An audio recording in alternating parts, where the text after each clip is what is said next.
Mr. Hamilton, Yes, Mr. Currie. thank you for sitting down and talking with me. Thank you, Jye. How's life been? Life's great. Good? Yeah, having a great time at the moment. Life's in balance and I'm busy enough, doing the things that I love doing, and that's the way it should be. How's everything, like post-filming, wrapping up? How's your year been? The year's been fantastic. I've enjoyed it very much. Filming the documentary last year, touring the documentary this year and having it released on Stan has been wonderful. That was the dream, to get it on a platform so people could see it right from day one, and that was never a given. That was never certain that was going to happen, but it has, and I've been doing a lot of speaking as well, which is my passion. It's what I want to do. How is your speaking going? Yeah, it's been good. It's been good. I think with me, there's always opportunities to do more than I'm doing, and particularly now that it's my total focus, that I'm not broadcasting anymore. I don't have a full-time job anymore. It's just me working for myself, and that's working out well. Did you find it was a bit of a transition going from working full-time for all them years to now speaking? It was actually a lot easier than I thought it might be, because the speaking work was always going to take care of itself, because I've been doing it for a long time. I've been speaking publicly for 15 or 20 years, so that part of it was always going to be okay. The bit I had to get used to was not having that 9 to 5 full-time job, and that was a lot easier than I thought it might be. A lot of other things that I wanted to do that I now have time to do. So I certainly haven't been sitting around scratching my head and wondering, what am I going to do today? It looks like you've been moving. Yeah. You're covering like a lot of Australia, speaking in different places. Yeah. Yeah. Do you find it's mainly more like, I've seen like you've done a post today or yesterday, you were speaking to a big mining organisation. Do you find it's still like that demographic, or? It's all demographics, actually. It started out probably mainly being towns. There'd be a community forum, and you'd get engaged to go to that town, wherever it is, right through Queensland. I've been to so many small country towns in Queensland, which has been fantastic, and in New South Wales, and to a lesser degree in Victoria, a few times in South Australia, and a couple of times in Western Australia and Northern Territory, but it's largely been East Coast, and that's where it started, just in towns. But it's now morphed into, conferences, schools, and probably the biggest change has been workplaces, where historically employers didn't do this sort of thing. They didn't have mental health speakers. They didn't have somebody come in, tell their story, or, address subjects which are pretty raw, they're pretty confronting, but they now do, because they've recognised that it's good for morale, it's good for their employees, it's good for the business. So it's largely that. But yeah, I've just finished off, what are we in now, December. I've done my last one for the year. Beautiful. And in for another big year next year. Hope so. That's the plan. I want to talk about The Promise. So I want to know, what was the whole filming experience like for you? Because obviously you've told your story so many times on stages, you've wrote books, now done a documentary, but the actual process of filming in production, what was that like? I loved every minute of it, because it was so new and it was so different. And to see the process of how you actually make a documentary, how you film a documentary was, it was eye-opening. It was eye-opening because I had no real exposure to that at all. Like, I had little glimpse during Beat, your film, where I had I think it's 17 seconds on air, could have been 16, something like that. It was edited way back. But I had the opportunity to see behind the scenes during that process. But this was next level because I was in a lot of it. There was long interviews done and you came on the road, you know, to film parts of it or a lot of it. And just to, you know, I can remember talking and, you know, and being interviewed, if you like, for an hour. And, you know, that made 30 seconds, if that, in the finished product. So just the time-consuming nature of it was interesting, but no, I loved it. Yeah, it's good. Like, we obviously had such a great time making it, and the morale on set for something so heavy, like the subject we're talking about, suicide, and still just seeing a group of people so upbeat and still motoring through the production with smiles on their faces while making something so important it was great. It was honestly one of the best years I've had in my life. That was a great team. You've assembled a wonderful team there, which I know you've worked with before.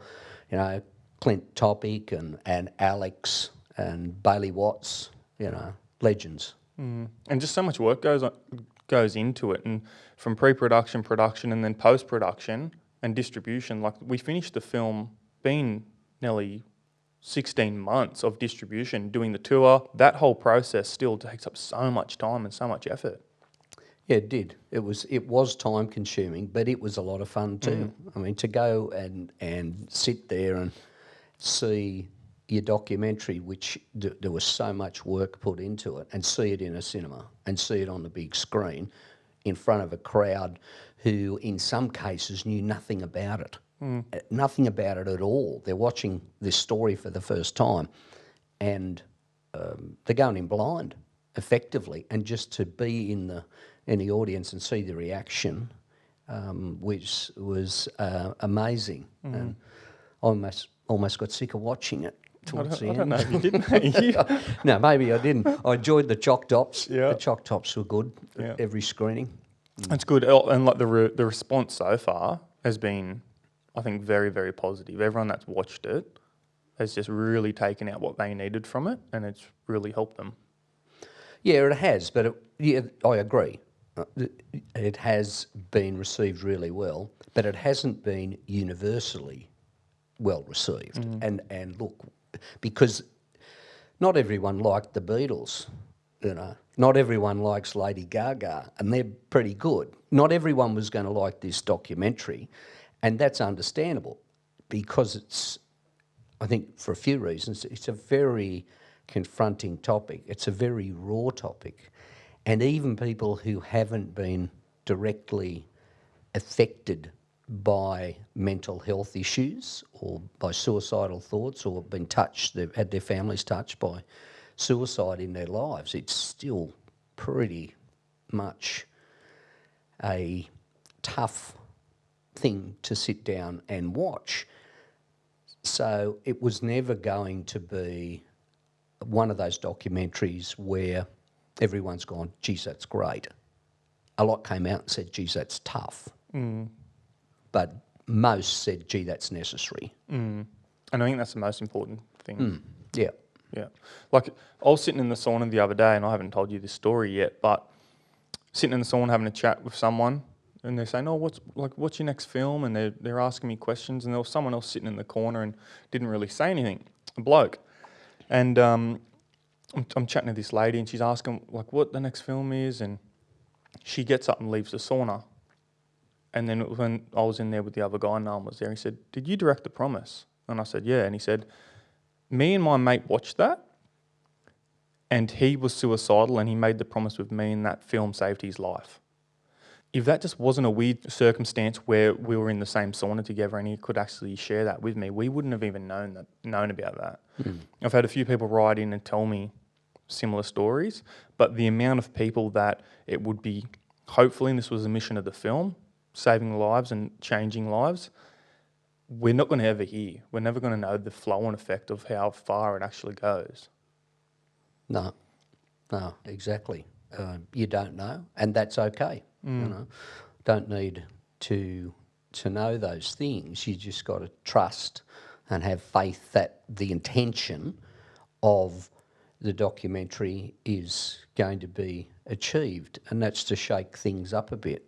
You know, I've always wanted to rattle a few cages here, because this has been one of the subjects that's never been discussed readily, freely. It's always been, you know, under the radar very much, and it's got to be above the radar, because there's so many people who are impacted, far more than we would realise. And so that, if the documentary achieves that, then that's fantastic. I had someone ask me the other day and a question, and I thought all the questions we got on the tour, no one asked it. Well, have you thought much about a fear of ever slipping back into that place in the future? No, I don't. I don't have a fear of that happening again, because I honestly think it's a choice in life, and I mightn't have said this always, but I certainly say it now. You can't live your life in fear. You've got to choose, you know, love or fear, I think. I choose to live my life in love and positively, and I'm an open book, and I just get excited about the next day. And I get so excited. I'm like a little boy in a lot of ways. So I don't fear going backwards, because, and to that scenario again, I've got tools now. I've got skills now that I didn't have before. So if I feel a bit, if I feel like I'm becoming depressed, or if I feel like I'm going backwards and sliding into that slippery slope where, you know, I've got anxiety again, or I'm feeling negative or thinking negatively, I've got tools to get away from that place now and deal with it. And those things are a tap on the shoulder.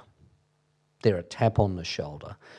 And that tap on the shoulder says, have a look at what you're doing, have a look at how you're living, have a look at what you're thinking, and maybe you need to address those things right now, because this is your body and your mind telling you that something's not right. It's a messenger. That tap on the shoulder, let's say that's a thought. How often do you have that thought of checking in with yourself, reevaluating where you're at, and making sure you're in a good place, you're healthy, and you're moving forward? Well, my decisions are much better, and my choices are much better than they were. I'm not perfect, a long way short of that, but I've accepted that, and I think I think as human beings we don't reach that perfection. It's a ridiculous goal to expect. And certainly you can choose to actively improve every day, and I do that, but I think that's all you can do. That's all you can do. Make good choices, and I think, and be conscious. That's the thing. Be conscious about your choices. Actually think, well, take a step back before you do anything. Take a step back and go, okay, are there consequences? Because there are consequences with every choice we make. Good, bad, indifferent, there will be a consequence. So you take a step back before you rush in. It could be something as simple as a conversation. Could be as simple as what am I going to say next? Should I say that? Should I have a think about that before I consciously choose to do it? And when you do that, all you're doing is creating some space between your thought and your action. So that's what I do today, and I would never do that before, previously. I call it in my previous life. That was not something that was ever something I did. I think I acted instinctively, and impetuously, if you like. So for me, I think about this stuff multiple times a day. A lot of the time I'm thinking about, like I'll leave a conversation and I'll think, did I add enough to that? Was I respectful enough? Did I listen enough? But do you beat yourself up over it? I don't, but I make sure that for next time, if I felt like, I just sat there and talked about me the whole time, or, they actually called me and I felt like they had a question or they were trying to really share something with me and I didn't really give them that space, I make sure that next time I'm a little bit better. And that's me trying to keep growing. Mm-hmm. It's just being more aware of, okay, well, the next conversation, I'm going to make sure I listen or I give a little bit more. And I think that's just that general thing of being better each day. But I think you have to consciously be aware of them decisions and actions on every single small scale. And I think it took me a while to get in a habit of doing that. Yeah.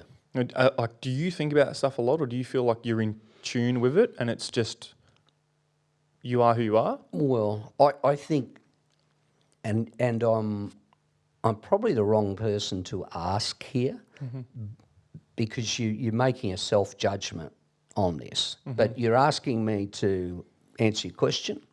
I think I'm pretty good in that area. I think I'm pretty much in tune with what is going to, how that conversation, not how the conversation plays out, but I'm pretty aware of the need in a one-on-one conversation to shut up. I'm pretty aware of that, and to create that space to have a conversation with someone. And even if that's just a coffee catch-up between friends, more so when you know prior to that meeting that it's of a more serious nature, and maybe not with a close friend but with a colleague, or someone you know, or someone said, look, can we go and sit down and have a chat? So someone else wants to have a talk, that's the time to shut up. Yeah. Yeah. I was listening to a podcast the other day of Ed Milet. I think I recommended him to you the other month. And he was saying about every time you walk through a door, think about what scenario is going to be on the inside.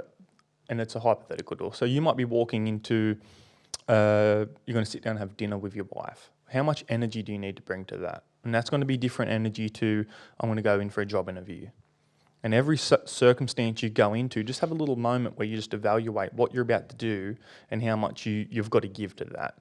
And being aware of that, like having a conversation with someone, giving that right amount of energy, I've started doing, and it's helping so much. You can see just different scenarios panning out a little bit differently, because sometimes you're tired. Yeah. He goes, no, I'm just going to just really pick it up for this one and really sit down and talk or engage, or just use a little bit more energy to get through this one.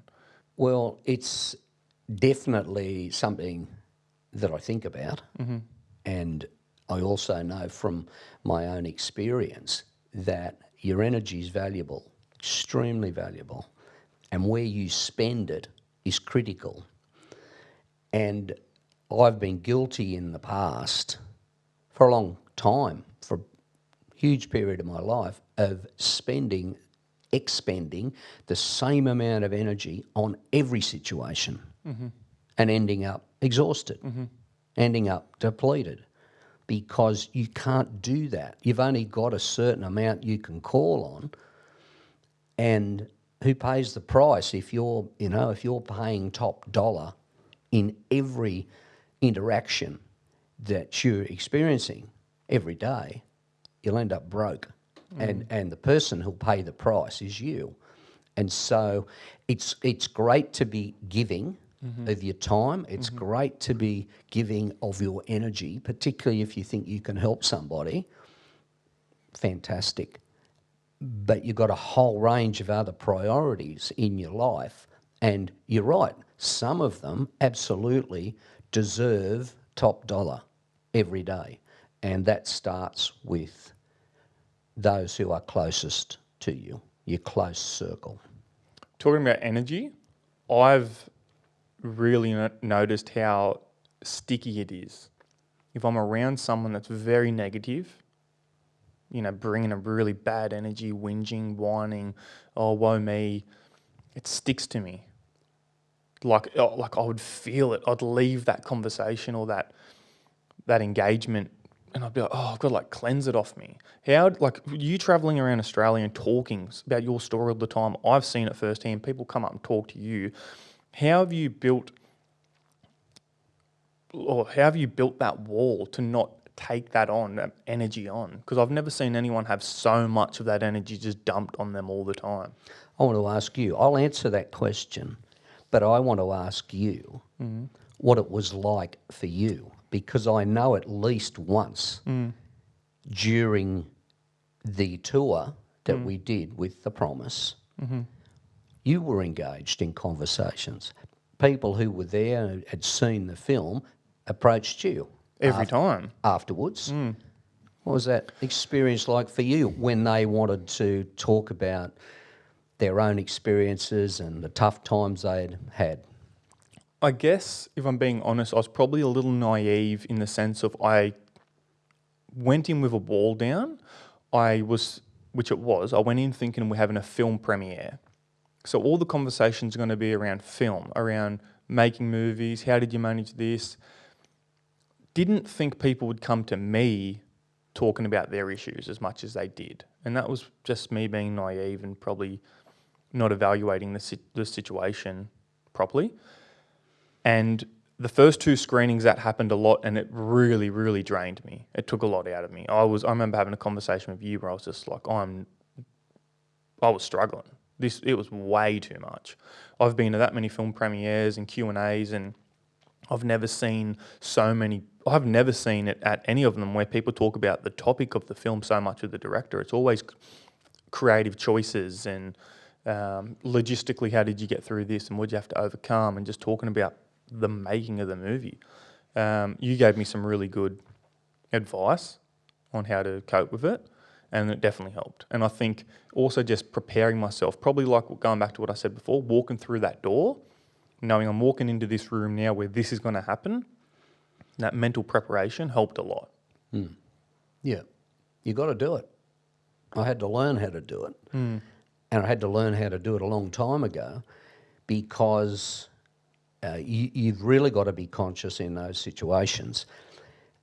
I can remember when I first started to do public speaking, and I would, these were the days when the energy was freely spent everywhere without any conscious thought, And I can remember telling a story that was very raw and in those days very new to an audience, and having to project to speak and having to project to have that necessary energy to talk in front of 300 or 400 people. And afterwards, feeling for the next 3 or 4 days like I'd been hit by a bus. It was just so depleting. And so I realised this is not sustainable. I can't do this unless something changes. And I had some great advice, and it was just advice on a conscious shift, a different way of doing it. And it was as simple as, when you're speaking, let your presentation come through you, not from you. Let it come through you, not from you. And it made me think, well, I can't, it's a little bit difficult to explain, but it makes sense to me. It makes sense to me. You're giving that rather than channeling that, and it's just a different mindset. And I just got better and better and better at that. And so now I can back up and do multiple talks, and have. I've done multiple talks, 10 in a day. Sorry, not 10 in a day, 10 in 10 days, every single day. And I'm tired by the end of the 10th, and so I should be. Should be tired after doing 10 in 10 days. Would you think that would take more energy doing the talk or having the conversations after? Well, look, it was the same. It was the same. The conversations were challenging, because you would be in that one-on-one situation. You've got to you're having a conversation with somebody who potentially has never told anybody else about their experience. And that's happened many, many times in the last 20 years. You know, people would confide in you and say, look, I've never told anybody this. I've just heard your story. That rings true for me, and nobody knows about it. So you're in a privileged position, and so number one, you recognise that. You also recognise that what's said between the two of you is absolutely confidential. You've got to maintain that, and you say that straight away. But the other thing is, you use the term build a wall. I call it like a boundary rather than a wall. It's a boundary, and it's an energy boundary, so that you can listen absolutely intently, you can empathise, and if there's any advice asked for, you can give what you know, you can talk about your own experience in a similar situation, try this, try that. But when you walk away and you say, look, it's great to see you, thanks for coming over and having a chat, you walk away and it's not your story, it's not your experience. And so you realise that you've got to leave it there. And for a long time I walked away with it as though it was my story and it was my situation. And, you know, you literally are carrying the weight of the world on your shoulders when you take that on. You can't do it. You can't do it. It's not my job to do it. It's not my job to do it, and it took me a long time to realise that. And is there and going back to like my question, is there a way, or did you learn something that can help you walk away and not take it on? Because I feel like there's a lot of people having these conversations on a day-to-day basis in a complete different scenario where they walk away and take that energy from that conversation on with them. Well, it's a conscious choice. It's a conscious decision. You've got to be absolutely aware that after you've walked 5 feet, you've got in your car, you're driving home, you've got to start clearing the decks straight away. You might have had 15 or 20 conversations that have been pretty intense in the one night, but you've consciously say, okay, that's where I leave it, that's where it stays, and you get in the car. I know I get in the car and got a little process. It involves putting Midnight Oil on full volume and listening to Midnight Oil, or listening to Cold Chisel, or putting Queen on, or putting Lady Gaga's Greatest Hits on, or putting something that really revs me up, because I'm up anyway, but I need something to channel that energy in, and that just is a way I find to leave that there, and let's move on to the next show. Yeah. Nice. And what is next for you? More of I want to continue to do speaking because I've got a gift for that. That's what I do well. I can stand up in front of any crowd. I can tell a story, but it's always different. And I've been asked before, how do you stay interested when you're asked to share your story? And the day that I start boring myself is probably the day that I don't do it anymore, or I change my act. Because it's not always the same. The core story's always there, because that is the backstory and that is the meat in the sandwich. But every day I'm learning something new. I'm listening to podcasts. I'm reading books. I'm hearing other speakers. I'm getting other great messages, and I use social media for that. I follow people who inspire me on social media, who educate me, and who I can learn from. They're all there. There's so much information now. You choose wisely and you can be better yourself. So I don't think I've done my best presentation yet. I don't think I've done my best talk. That's still in the future, and that inspires me, and that gets me excited to think that the best one is still to come. I certainly don't think that, that the one I did 3 years ago was an absolute cracker. I won't touch that. That was as good as it gets. No, I don't think so.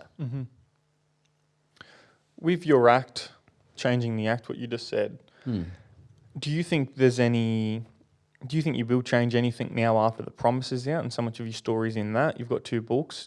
Do you think there will be a time that will come where you'll have to reevaluate your keynote? That's a good question. Because you're right. The better the story is known, and the wider it spreads, if you like, then you get to the point. I suppose I'll be shown. I'll be shown that, your story's really well known, mate. There's no need to book you anymore. But it's not like that. I'm doing a different presentation today than I was doing 5 years ago. I'm probably doing a different one than I was doing 2 years ago because, as I mentioned before, the things I've learned about, and I'm still learning about myself and the things that make me tick, and the triggers, the things that take me back, and it doesn't happen very often. But there'll be something that'll just poke you in the ribs, and you go, "What's that all about?" And I'm interested. When you learn that way, and you're constantly open to learning, and you're a sponge for learning, those things can be incorporated into your talk. It's like, here's my story. This is what I've learned in the last 20 years. And in fact, I'm going to share something with you that I've learned in the last 24 hours that I didn't know before. So that's, I think, absolutely critical to what I bring to the table. And we're going to continue doing that. And I see value there because there's a lot of people who are still really struggling. They're still really struggling. And that's why I think, there's still great value in my first book, which is now 20 years old. Broken Open is now 20 years old. That story is 20 years old. And I was talking to Neil Jamison this week, and Neil worked with me on the book. He's a journalist, fantastic journalist. And the two of us together wrote Broken Open. My story, and Neil created the words that fitted with my voice for that book. And I said to him, that book is going to outlive both of us. And it will. It'll be relevant for somebody in 40 years, 50 years from now. What was the writing process like? Seamless. Would you write so much you would edit it? Would you do like recording sessions where you'd just talk and have something playing, then he would transcribe it, or like how? Well, that's exactly how we did it. Okay. We'd known each other for a long time, so we were friends, which made it, I think, very comfortable straight away. Neil's a great guy. So the process was, we'd go and have coffee usually once a week. Once we had signed on to do it, we'd go and have coffee. Neil would bring his little recorder that he used as a journalist. He'd put it on the table. We'd have a talk. And then he said, right, we're ready to go on the record now and do this. And yep, he'd turn his recorder on, and then he would interview me about the story and everything. I suppose he was, being a journalist, he's got an inquiring mind, so he wanted to know what the hell's gone on with you. What is this story? And he'd record it all, and then he'd go back and he would transcribe it.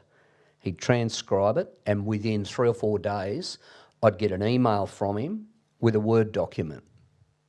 And we'd worked in chapters because I knew, it's like you and I talked before we made the documentary, and you knew in your head how it was going to go before you even filmed anything. I remember you telling me that. Well, Broken Open for me was the same. I knew at the start, right, there's 17 chapters in this book. And this is what we're going to talk about. This is what we'll probably call the chapters. Ask me about that. Ask me about that. Ask me about that. And then he would email them. I'd get the Word document. I'd read through. I'd make the modifications that I needed to make. Like I'd ring him and say, mate, I wouldn't say that. That's not how I would say that. Mm-hmm. That's not my voice. And I'd send it back. And then we'd sign off on that chapter, move on to the next one. Mm-hmm. That structure is very important. So knowing what each chapter is going to be, knowing what part of the film is going to be, and then just going completing that. Yeah. Do you implement anything like that into your life? No, not consciously. I don't know. Maybe not with goals or. No, I'm not. You can ask anybody. I'm the least structured person that I know. I do not work like that, and it's frustrating for a lot of people around me that I don't have. I have plans. I have goals. I have dreams. I've always had dreams about things that I wanted to do and things I wanted to achieve. But the structure of it, I sort of sit down sometimes and go, yeah, I'd really like to do that. How am I going to do it? It'd be like if, for example, I said, yeah, I wouldn't mind being an astronaut. My plan would probably start with, now if I sit here long enough, Elon Musk will get on the phone and he'll ask me to fly it. So it's yeah, look, I do, that's been a bit flippant. I do have ways and means to achieve, because what I've done, I think, shows there's a deal of planning and there's goals and, you're pushing. You get results. You get results. But structure day to day, not my strong suit. Yeah. No. When you're moving forward towards a goal, do you just kind of start thinking about the same thing more often? Like if you're not really putting a structure in place, like how do you find you do navigate through life towards it? Well, sometimes it's light bulb stuff for me, really. It'll be, that's what I'd like to do. And you do think about it, and you think about it a lot because it becomes a priority. And the things you prioritise are the things that, well, they're up on the top of the priority list. And so you throw more energy at that, you throw more, thoughts at that, more plans at that. And you might write down, and I do write things down in that. So I suppose I'm a bit structured in that sense. But then there'll be the light bulb moment. And I go, that's how to do it. That's how to move things along. That's how we're going to move things along, and I'm going to get from A to B or from B to C quicker if I do it this way. And that sort of happens, which is interesting. My light bulb moment for me has been happening in my sleep. It's never happened in my life, and in the last month, things have just been coming to me in the middle of waking up with the answer, and it's exactly what I needed. Do you ever get that?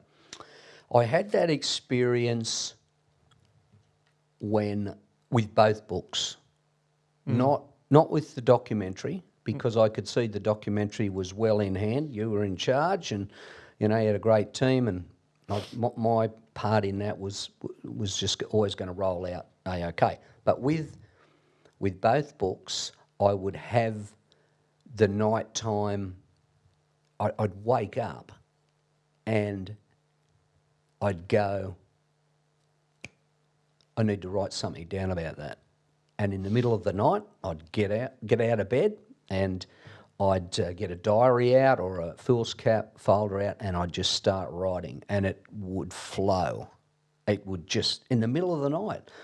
And then the next day you wake up and there, you've got 5, 6, 7 pages, and I'd hand that over to Neil. And with the second book, A Better Life, Will Swanton, who was another great fellow I got to work with, I'd just hand it over. I said, well, let's put this in. This came to me in the middle of the night, and it really resonates with me. So let's use it. I've been just thinking about it so much lately because it's been happening, obviously. But like, is that just coming from God? Is it coming just from your subconscious? Like, where is that just coming from? Because some of the ideas, I could sit here all day and write a list of ideas, and the ones that I've been getting in my sleep, I can guarantee would not be on that list. And I don't know. Mate, you get someone who can sit in here in this chair and answer that question for you, you probably won't need to do another podcast or make another film. we change the world. Well, you will. Look, I don't know. I don't know. I do know we're all energy. We're all energy, you know, and that fascinates me. But as far as giving you any sort of coherent explanation, you're asking the wrong bloke. Do you pray? No, I don't. I meditate. But it's interesting.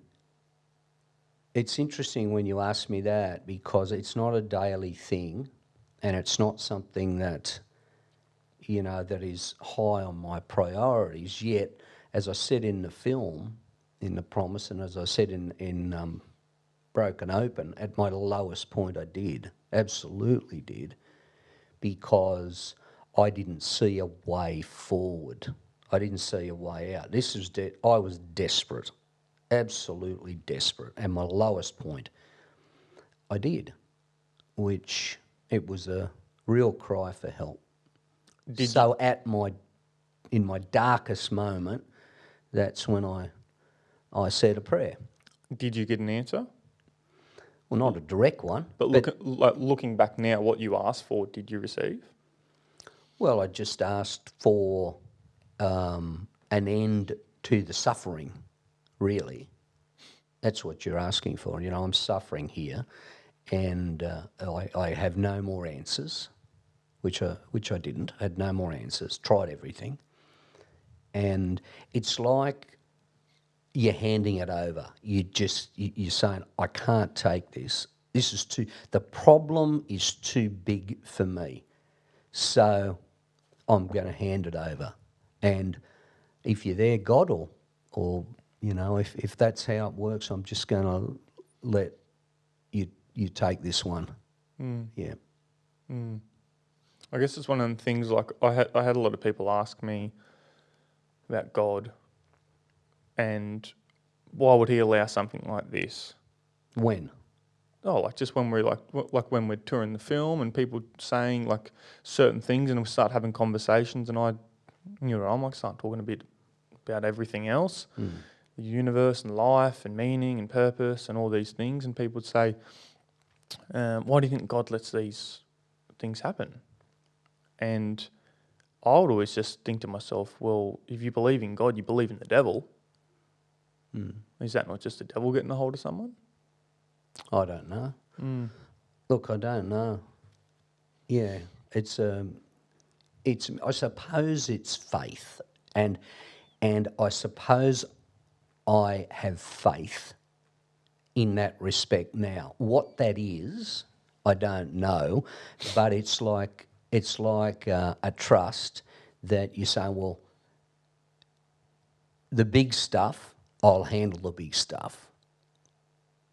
Okay, whether that's the universal energy, whether you call that God, the big picture, and I love that saying that faith is about taking that first step up the staircase when you can't see the top, or something like that. Yeah, I suppose I look at life like that to a degree. Me too. It's like you don't need to know the end direction. You only need to see as far as the lights shine. And that is a classic example of staying in the present moment. And that's where it all happens, in the present moment. There is nothing else than the present moment. I've come to learn that. So all of the stress and all of the anxiety and all of the depression that has engulfs you, which is determined or hasn't been released or hasn't been healed, hasn't been dealt with, hasn't been processed from the past, if it's still impacting you in the present moment, which it is for most of us, they're the things you've got to have a look at, because if they continue to impact on you and they're already gone, then there's some work to do. And that's, post-traumatic stress disorder. It's a really big one for our emergency services, our first responders, our army personnel who've served overseas, and they come back and they see things that you and I would never see, and they see things that you can't unsee, and that has a huge impact on them. Mm-hmm. And then there's post-traumatic stress. As a result, down the track, post-traumatic stress disorder. The event might have happened 10 years ago, 15 years ago, 20 years ago, but the impact's still there 20 years later, and that takes work. And then there's also stress and anxiety and depression about what might happen tomorrow or next week or next month. Also a waste of time. Can't change it. You've got no control over it, is my point. You can plan your life, and you can, okay, this is what I'm going to do tomorrow, this is what I'm going to do next week, but you can't. The only thing we've even got a handle on is the here and now. So that's where you've got to put your concentration, I suppose, and your effort and your energy. What's your thoughts on social media? I use social media, and I use it a lot to mainly promote, publicise, and let people know about the work I do. Mostly, I'll post photos with the dog, me sitting at the beach, sunshine, beautiful sunny day. But the large majority of it, I try to post things of value. Okay, real value for someone to have a look at. And there's a lot of publicity and a lot of talk now about the negative impacts of social media and how it's detrimental to our mental health. My view on that is that, again, it's a conscious thing. We've got to be very conscious on what we consume. You've got a choice. Every time you pick your phone up, you've got a choice about what you're watching. And if what you're watching upsets you, triggers you, depresses you, horrifies you, to the point where your mental health starts to suffer, and if you keep on consuming that every day and it's having that negative impact, and the same with bullying, block them. Get off them. Just disengage there. Just because, and I've said this, I'm getting a bit sidetracked, people who bully you online, and this is, I suppose, for the teenagers, people who bully you aren't your friends. They're not your friends if they're bullying you. So disengage. Just disengage. And the same thing with all of the other content that is, if it's having a negative impact on you, don't watch it. See, I choose very carefully what I watch, and the things I watch on social media and engage with inspire me, make me laugh, entertain me, educate me. Some great podcasts out there. Some really, really good podcasts out there.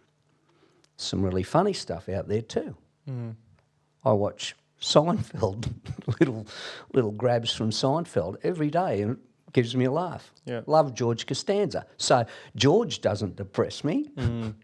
George makes me laugh. So I watch a bit of George every day. But that's the thing. That's the thing about social media. Be conscious about what you choose. I think it's probably a big thing too is time on it, because it's so easy to go pick up your phone and have a look at social media, then all of a sudden time's passed.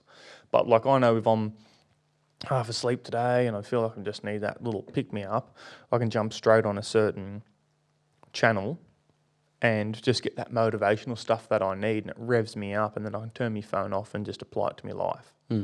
And you hear all these people saying about how negative it is, and I know that happens. Yeah. But I think it's just about, it's a tool. You know, a gun can provide for food for the family. You can go hunting with it, or it could kill someone. It's how you're using that tool. That's right. It's choice. It comes down to choice. And look, I would say, and this is a self-assessment, that I'm on my phone too much, even today. Why? Why am I on it? No, but why would you say, like, what's too much?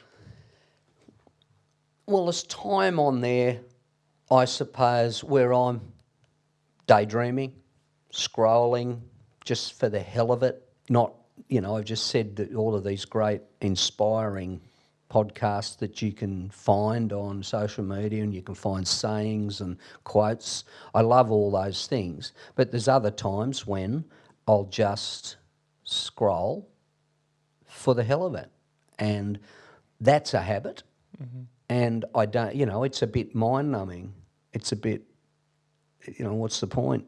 Sometimes you find some good stuff. I suppose that's what I'm doing, the scrolling process.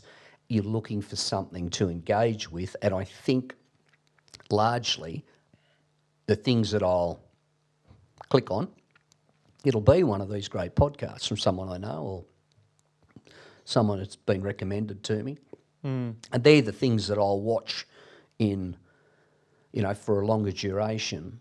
But yeah, I could probably, I got my phone turned off now. I probably won't turn it on for, another couple of hours, which I think's healthy. Yeah, I've been trying to make a conscious decision to just turn my phone off, put it on Do Not Disturb, just for periods of time through the day, because it's not even about being on social media, even just calls, like trying to move forward, trying to work, trying to get this stuff done, and just a simple call that you think is going to take 2 minutes all of a sudden was 10.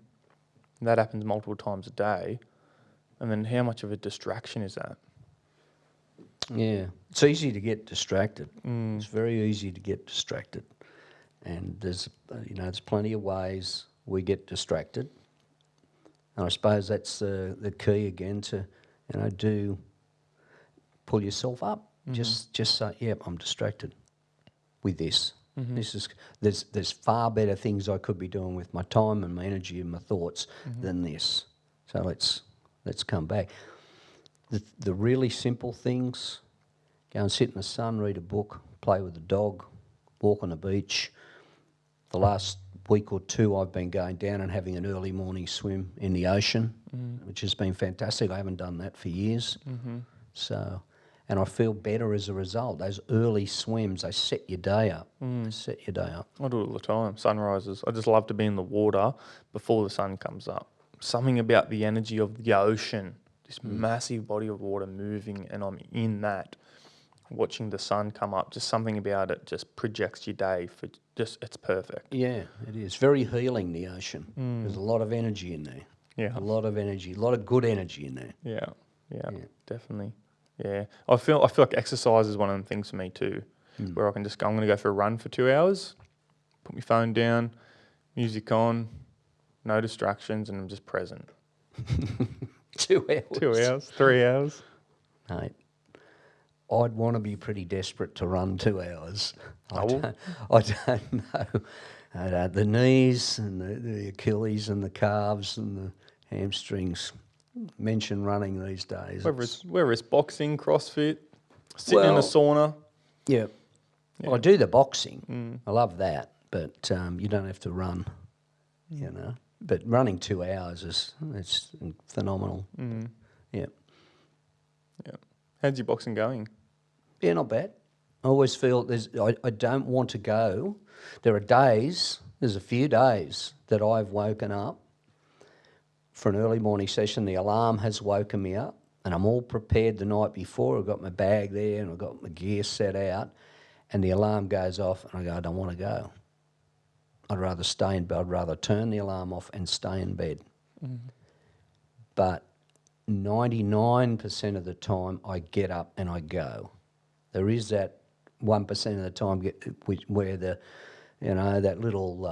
other little voice wins and you stay in bed. But 99% of the time, I get up and I go. When I arrive at the gym, I still don't want to be there. And when I put my boxing gloves on, ready to do a pad session, I still don't want to do anything. And I get in there and I don't want to do anything. And when I'm doing it, I'm not enjoying it. And then I get out and I'm glad it's over, and I get in the car and I might go for a swim or, have a shower, and then I'm really glad I went. And I'm really glad that the voice that said, get out of bed, go and move, go and box, go and do something even though it's hard, and then when you've done it, the satisfaction you get and you feel better, you feel so much better having done it. That reminds you the next time you don't want to get out of bed, you say, yeah, remember what happened last time you didn't want to go and you did? And then you were glad that you did. Remember that. That's what, for so long, my sunrises I love doing. Love so much. I feel out of touch with myself when I'm not doing them. I fought that voice every single time. Just stay in bed, it's too early. Just stay in bed, it's too early. And I paid attention to, I feel the best when I have that coffee after I swim. And as soon as I wake up, I think about the coffee. I think how I'm going to feel having that coffee, know I've done it. I haven't had that voice since. As soon as I wake up, I think about the coffee after the swim. I don't think about the drive, getting out of bed, what the weather's like, none of that. I just think about coffee. And it's just like a little cheat code. I can just get up with ease now. And I've started doing that for all things in my life. Like the drive home after the gym. I feel great. Don't think about going to the gym. Don't think about none of that. Think about when I'm going to be driving, that cold aircon's going to be back on me. I'm going to be still covered in sweat. I know that feeling now. And I can just go because I get addicted to them little post wins. And it's just helped me get through them harder things that you need to do. Yeah. Well, I don't know who said it. There's been a number of people who have said it, that you win every day when you do something you don't want to do. When you can overcome that voice that says, stay in bed, don't do it, quit, it's too hard. If you can get through that every single day with something, you've had a win that day.